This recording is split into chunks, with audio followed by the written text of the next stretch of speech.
हमारे चैनल भक्ति भजन संग्रह में आपका स्वागत है। कामदा एकादशी व्रत कथा। यह कथा भोगीपुर नाम के एक नगरी की है, जिसके राजा थे पुंडरी। भोगीपुर नगर में अप्सरा, किन्नर तथा गंधर्व रहते थे। इस नगरी में अत्यंत वैभवशाली स्त्री पुरुष ललिता और ललित रहते थे। उन दोनों के बीच इतना स्नेह था कि वह कुछ देर के लिए भी एक दूसरे से अलग नहीं रह पाते थे। ललित राजा के दरबार में एक दिन गंधर्व के साथ गान करने पहुंचा, लेकिन गाते गाते उसे ललिता की याद आ गई और उसका सुर बिगड़ गया। इस पर क्रोधित राजा ने ललित को राक्षस बनने का श्राप दिया और उसी क्षण ललित विशालकाय राक्षस बन गया। उसका शरीर 8 योजन का हो गया। उसकी पत्नी ललिता को इस बारे में मालूम हुआ तो वह बहुत दुखी हो गई और कोई रास्ता निकालने की कोशिश करने लगी। पति के पीछे पीछे घूमती ललिता विंध्याचल पर्वत जा पहुंची। वहां उसे श्रृंगी ऋषि मिले। ललिता ने सारा हाल बताया और श्रृंगी ऋषि से कुछ उपाय बताने का आग्रह किया।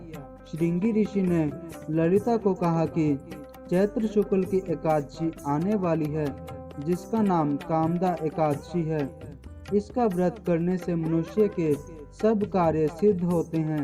यदि तू कामदा एकादशी का व्रत कर उसके पुण्य का फल अपने पति को दे, तो वह शीघ्र ही राक्षस योनि से मुक्त हो जाएगा और राजा का श्राप भी अवश्य में शांत हो जाएगा। मुनि की यह बात सुनकर ललिता ने चैत्र शुक्ल एकादशी व्रत करना शुरू कर दिया। द्वादशी के दिन वह ब्राह्मणों को भोजन कराती और दान देती।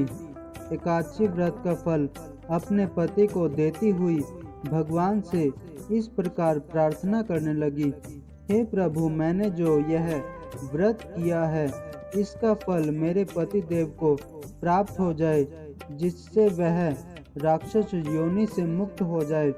एकादशी का फल देते ही उसका पति राक्षस योनि से मुक्त होकर अपने पुराने स्वरूप को प्रकट हुआ।